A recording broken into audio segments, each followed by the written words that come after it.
Welcome to the Maybe Not So Great Books channel, You Decide.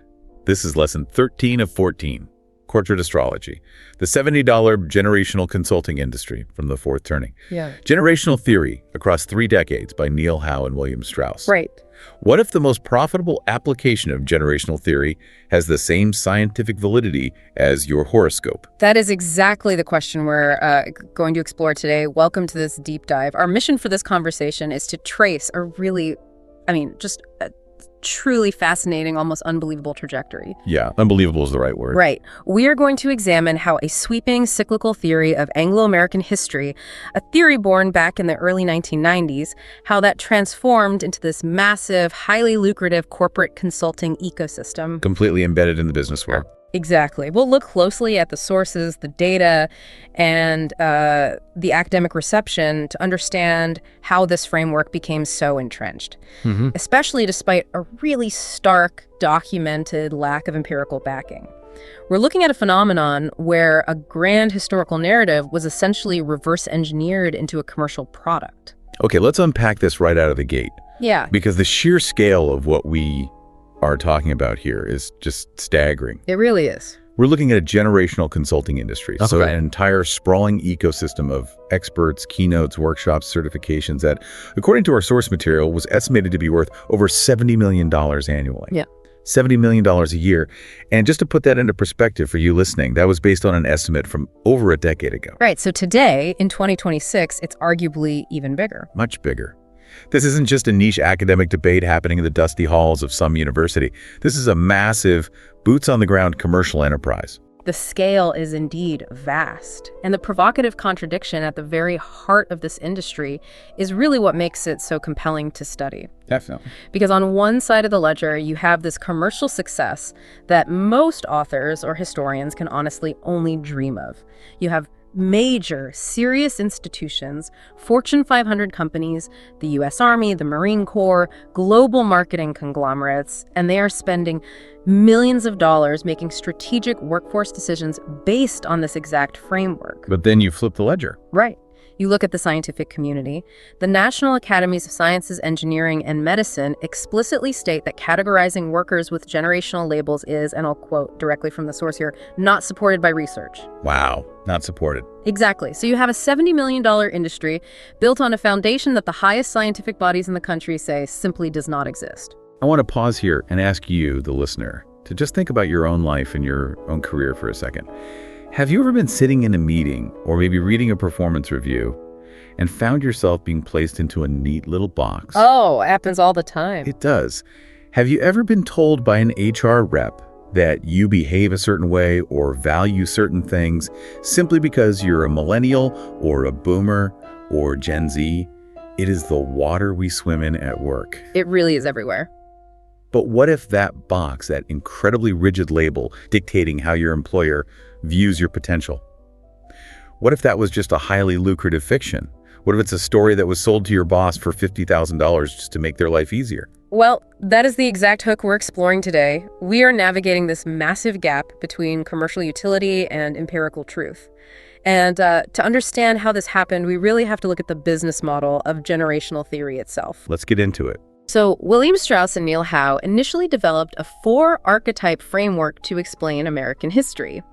In their 1991 book, Generations, they called these 4 recurring personality types the idealist, the reactive, the civic, and the adaptive. Right, but those names don't exactly sound like blockbuster movie titles, do they? No, not at all. Watch out, here comes the adaptive. Yeah. It just doesn't really grab you. Precisely. And what's fascinating here is where the evolution becomes so interesting.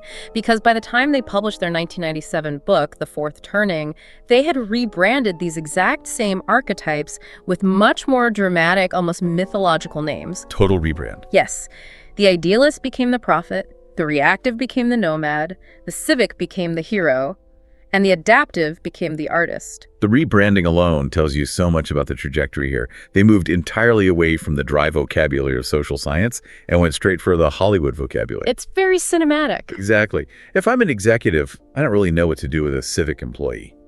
But a hero, I absolutely want to hire a hero. It creates this immediate narrative resonance. And before we get into the consulting, we should probably just briefly define the engine that drives these archetypes. Good idea. The authors rely on this concept called the saeculum. A saeculum is essentially a long human lifespan, roughly 80 to 90 years. And within that saeculum, history moves through 4 distinct, roughly 20-year eras or turnings. Like seasons. Exactly like seasons of a year. A high, an awakening, an unraveling, and finally a crisis. The core principle of their model is that the specific era you are born into dictates your lifelong psychological archetype. Right.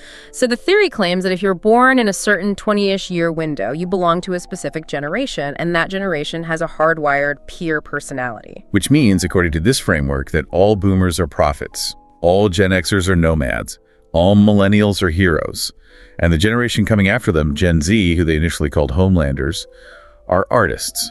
That's the formula. And the consulting industry takes this incredibly grand, sweeping historical narrative and just turns it directly into human resources strategy. It maps historical prophecy right onto workforce demographics. And look, from a pure sales perspective, it's so easy to see why this works. Corporations will pay handsomely for frameworks that make complex, messy workforce problems feel simple and legible. They crave legibility. Totally. Think about it from the perspective of a C-suite executive. Human beings are complicated. Managing a diverse workforce of tens of thousands of people from different backgrounds, different economic classes, geographic regions, that is incredibly hard, messy work. It is deeply friction heavy. The modern workplace is just a daily collision of different life stages and economic realities. Executives are always searching for a way to take a complex system and simplify it so it can actually be managed. Exactly. So imagine a consultant walking into a boardroom. They don't say, well, managing people is a complex web of individual psychology and systemic economic pressure. No one wants to hear that. No one wants to pay for that answer because it's too hard to act on. Instead, the consultant says, managing people is actually just 4 simple categories. Your boomers value loyalty, and your millennials value purpose. Put the nomads on this project and the heroes on that project. It is a profoundly seductive pitch. It sounds so actionable. It gives executives a clean, simple vocabulary to describe the friction they're feeling, even if the underlying data doesn't actually support the generalization. And if we look closely at the source material, we can track the cross-book evidence showing this commercial trajectory wasn't just some happy accident after the books were published. It was baked in from the start. Really? Like from the very first book? Yes. If you look at the final chapter of their first book, Generations in 1991, it explicitly pitches the framework as a useful tool for institutions. It wasn't just, here's an interesting way to view history. It was, here's a tool you can use to navigate the future. This is amazing. It transitions in real time from history to a corporate user manual. And by the time you get to the fourth turning in 1997, it's even more explicit. Chapter 12 is titled, Preparing for the Fourth Turning. It reads exactly like a corporate consulting proposal. It urges readers to, quote, prepare your family and your community for what is sure to be a difficult and possibly dangerous passage. Wow. It offers concrete advice on how to hedge your investments, how to build community infrastructure. This is the language of risk management consulting, wrapped in the cloak of historical prophecy. Here's where it gets really interesting, though. Let's talk about the actual business execution of this. We aren't just talking about a few gullible small businesses. We're talking about Life Course Associates, the consulting firm founded by the authors, later renamed Howe Generational Consulting. Let's look at the client list. It's a heavy-hitting list. It is. The U.S. Army, the U.S. Marine Corps, Nike, Procter & Gamble, Disney, Ford, Fidelity, and Viacom. It's a staggering roster of global power. It really is. I mean, think about the U.S. Army for a second. The military is an institution built on logistics, rigorous training, objective data. And yet, they brought these consultants in. They bought the framework. Imagine drill sergeants being told that the new recruits aren't just 18-year-olds who need discipline. They're millennial heroes who require a different psychological approach because they were born during an unraveling. The U.S. military chose to view its personnel through this specific 4-archetype lens, and Disney and Nike did the same thing for marketing. To understand how massive contracts like that happen, we have to look at the financial reality of the thought leader monetization model. The speaking circuit. Yes, the books themselves act as a credibility engine. They build the brand and establish intellectual authority. That authority drives speaking invitations and corporate workshops, and the numbers in the sources are substantial. Neil Howe commanded speaking fees ranging from $25,000 to $50,000 per engagement. Wait, up to $50,000 for a single speech? That is a massive budget line item for a 1-hour talk. And the sources note he was delivering roughly 60 keynotes a year. Okay, let me just do that math really quickly. 60 keynotes at an average of, let's say, $35,000 to $40,000. That is a potential gross of $2 to $3 million annually just from speaking, just from standing on a stage. Exactly. And that's before you even calculate the dedicated consulting contracts or the corporate subscriptions to his research firm or his position as managing director of demography at a risk management firm. It's a textbook example of how ideas are monetized. The theory doesn't just describe the world. It generates a highly lucrative, self-sustaining ecosystem. It becomes an industry unto itself. I really want you, the listener, to visualize this scenario. Put yourself in that corporate boardroom. Imagine a senior executive authorizing a $50,000 wire transfer for a 1-hour keynote address. Right. And the core message of that keynote, that a 25-year-old employee behaves differently than a 55-year-old because the 25-year-old embodies a hero generational archetype and the 55-year-old is a prophet. They are paying $50,000 for a mythological vocabulary to explain the very simple, observable fact that a 25-year-old and a 55-year-old are just at completely different stages of human development. You're touching on the vital critique there. The value proposition of this consulting isn't empirical discovery, it's narrative packaging. Completely. It takes mundane, everyday realities of age differences and macroeconomic shifts and elevates them into an epic historical drama. It's much more exciting for an executive to believe they are managing a clash between a nomad and a hero than to admit they are simply managing a tired middle manager and an anxious recent graduate. It makes the HR department feel like they're in the Lord of the Rings instead of just doing payroll. But to really drive this home, we have to look at the data they use to build these epic profiles, because this is where the foundation of that $70 million industry really starts to crack. The Fairfax data. Yes, the sources highlight something called the Fairfax County problem, and honestly, this just blew my mind. How did sophisticated corporations buy into this? It's a fascinating piece of journalistic history.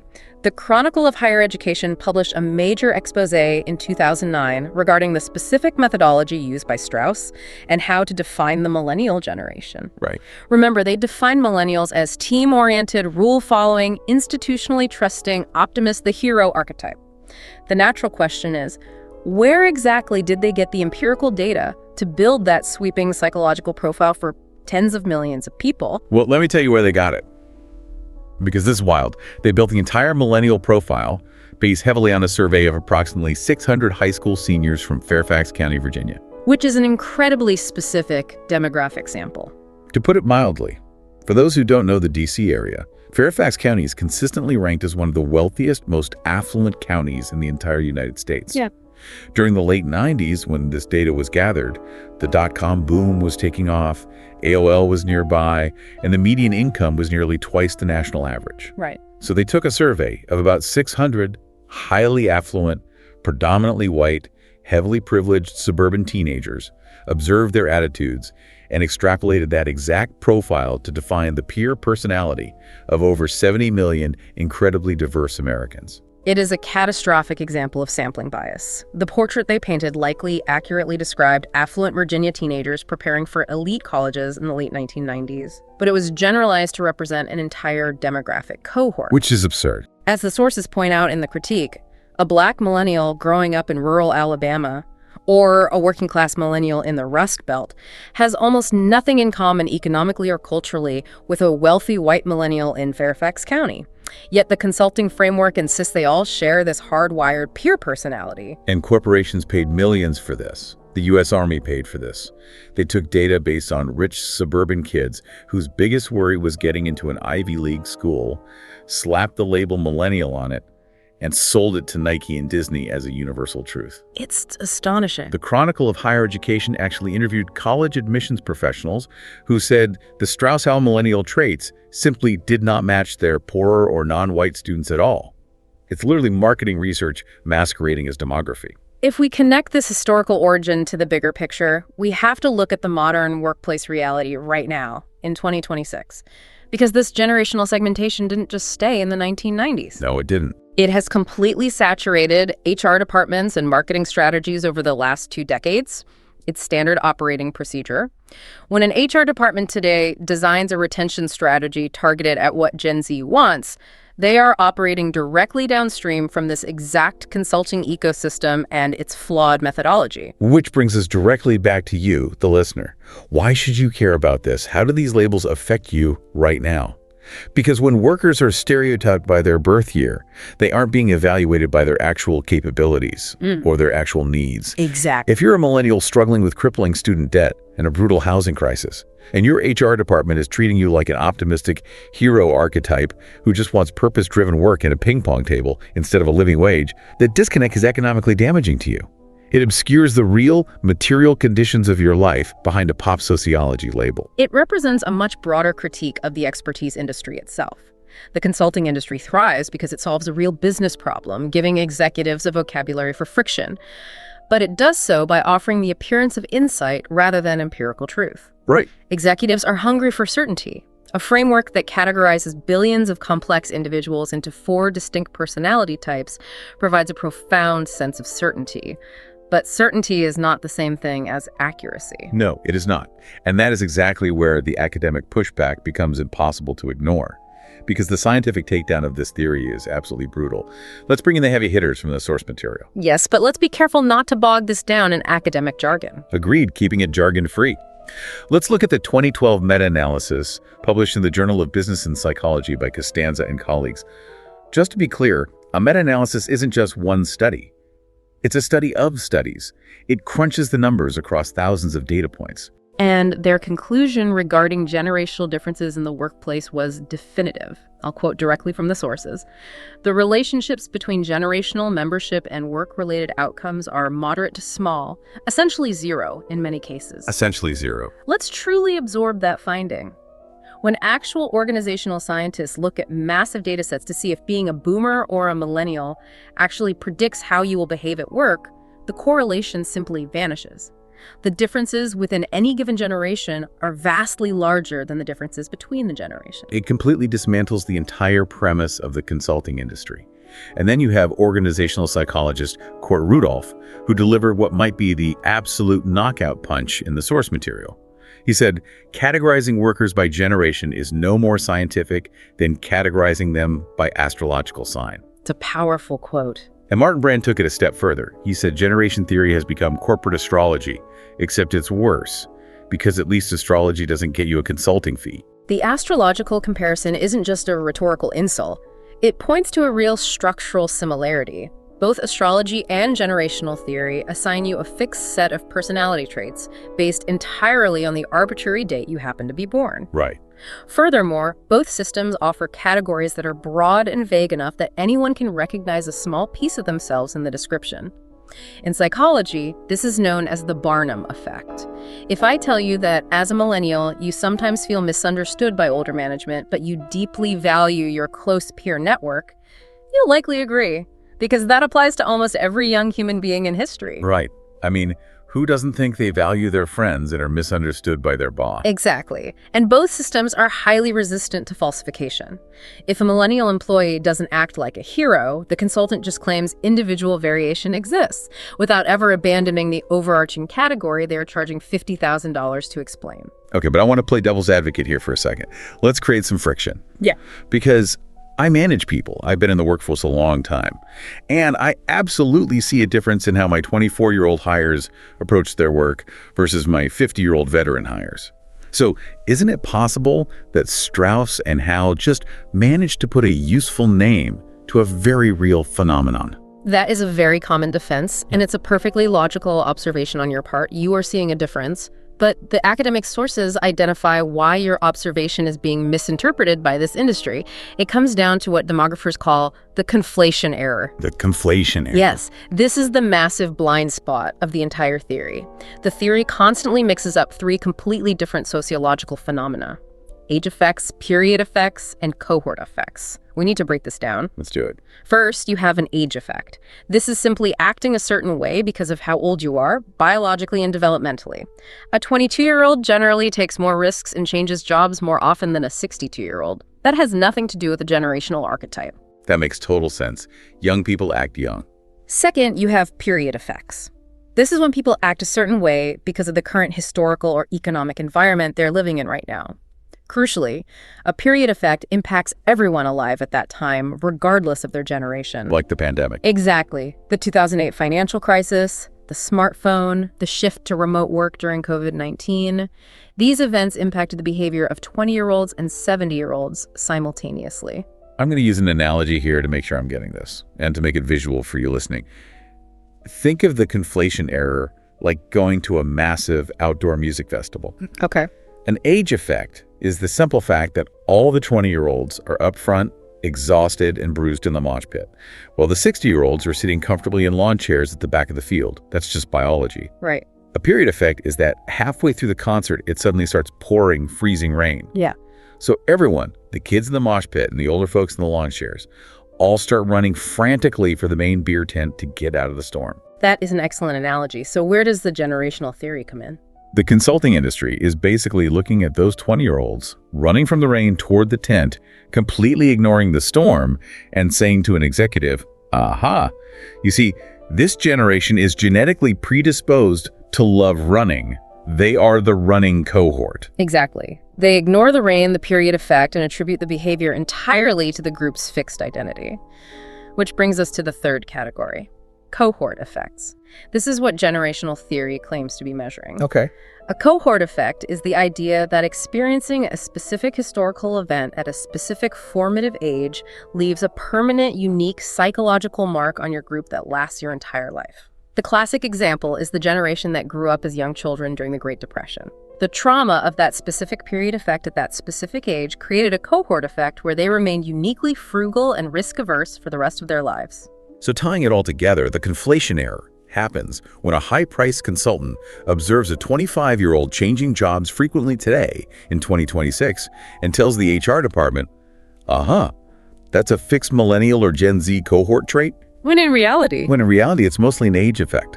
25-year-olds always change jobs more frequently, combined with a massive period effect. The modern economy offers zero long-term job security, forcing all workers to be more transient. Precisely. The consulting industry takes basic age effects and broad period effects, relabels them as permanent, mystical generational cohort traits, and then sells the solution back to the employer for a massive fee. And honestly, that leads us to the deepest limitation of all in this entire story, the structural conflict of interest. Think about the incentive structure of this $70 million ecosystem. When the creator of a theory is also its primary commercial beneficiary, when your $50,000 speaking fees and your consulting firm's millions in revenue depend entirely on the theory being undeniably true, the incentive to maintain the theory's validity becomes entirely financial. It creates a state of profound intellectual stasis. In the hard sciences, a theory that claims predictive power is constantly tested and revised as new data emerges.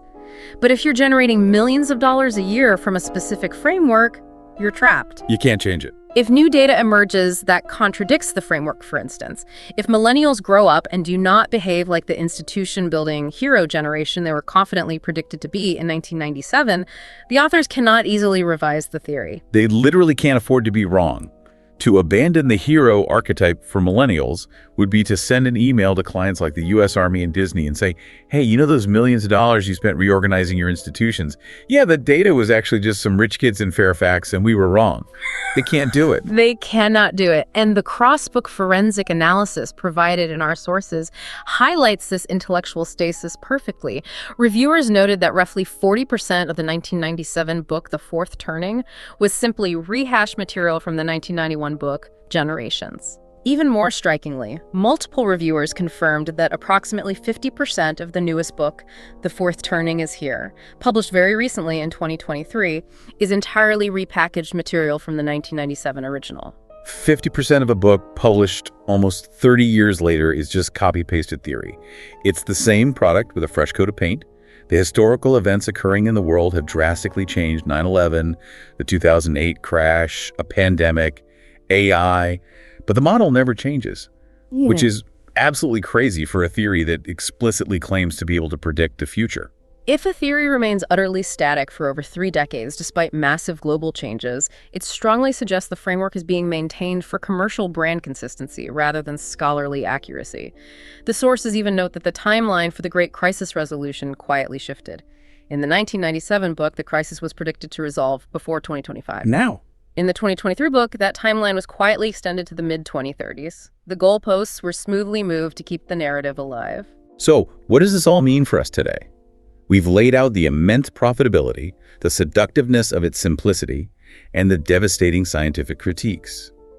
This frames a central debate for you, the listener. Are we looking at generational theory as a harmless, useful heuristic, a mental shortcut that helps us communicate? Or is this essentially widespread consulting malpractice? Let's examine the arguments on both sides impartially, drawing directly from the debate outlined in the source material. On the side of defense, proponents argue that even imperfect, scientifically flawed frameworks have significant utility. They provide a safe, accessible vocabulary that allows massive, stubborn organizations to start vital conversations about workforce diversity and change management. Right. So the argument is that using terms like boomer or Gen Z gives middle managers a non-threatening tool to understand that a rigid, one-size-fits-all approach is going to fail. It forces an old-school leader to acknowledge that a 23-year-old might have a different communication style. In this view, the archetypes don't actually have to be scientifically rigid to be practically useful. It's just a conversation starter. That is the primary defense. But on the other side, the critique is severe and increasingly vocal.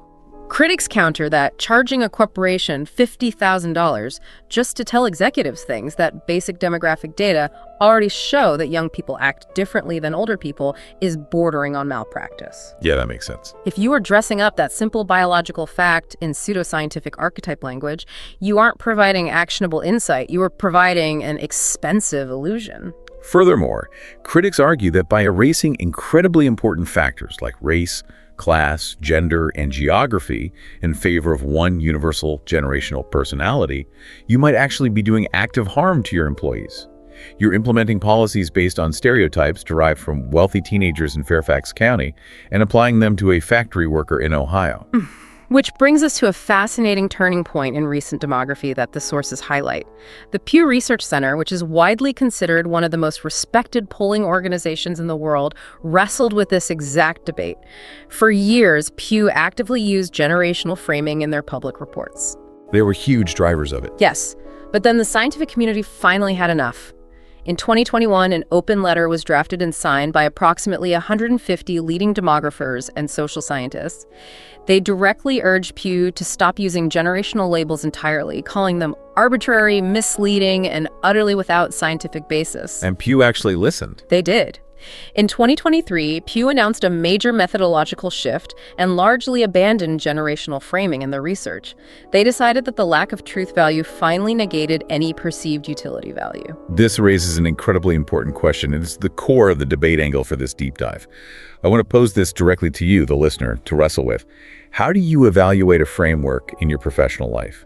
Do you evaluate it by its objective truth value or by its utility value? Let's say an HR director uses generational theory to revamp a mentorship program. Employees feel more heard, retention goes up. Does it actually matter that the underlying sociological theory is rejected by 150 top demographers? It is a profound question about how we operate in the business world. Does a tool need to be empirically true to be useful? Or, conversely, does relying on empirically false frameworks, even if they offer short-term comfort, eventually rot the strategic foundation of a company?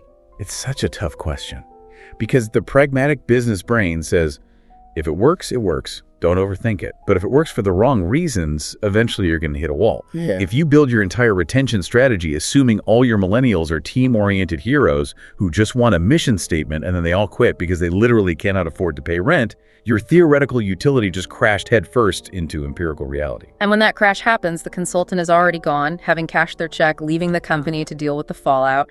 Which brings us to our Monday morning action step. Oh. We've thrown a massive amount of history and academic data at you today. But how do you actually use this information? Here is one very specific, concrete action for you to take. The next time you're in a meeting and someone makes a sweeping generalization based on a generational label, if a manager says, our Gen Z hires really want this, or our boomer managers always push back on that, I want you to politely challenge the premise. Right. You don't have to be aggressive. Just ask a clarifying question. Ask if that observed behavior is actually tied to a fixed generational identity, or if it might just be a factor of age, income, or the current economic climate. It's entirely about changing the analytical lens of the room.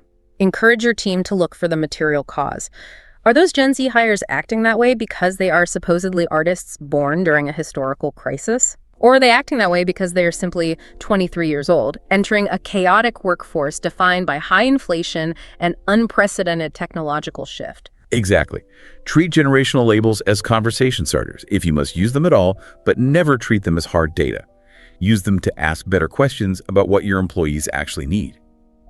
If you do that, you will be evaluating your colleagues based on reality, not on a $70 million corporate horoscope. I want to leave you with one final provocative concept to mull over on your own. Consider the dangerous intersection of intellectual inquiry and modern capitalism. If a theory generates $70 million in consulting revenue, secures massive speaking fees, and builds an entire corporate infrastructure, can its author ever truly afford to admit when they are wrong? Consider how massive commercial incentives might permanently paralyze intellectual honesty. When an idea becomes a highly profitable brand, the ecosystem around it becomes deeply invested in its survival, regardless of what the new evidence says. We must ask ourselves if we are trapping entire industries in outdated, unsupported narratives simply because it is too profitable for the experts to abandon them. That was lesson 13 of 14 on the fourth turning. Generational theory across 3 decades. Subscribe for the full series. If you haven't seen our debate overview of the whole book, check that out, link in the description. Thanks for being here. See you next time.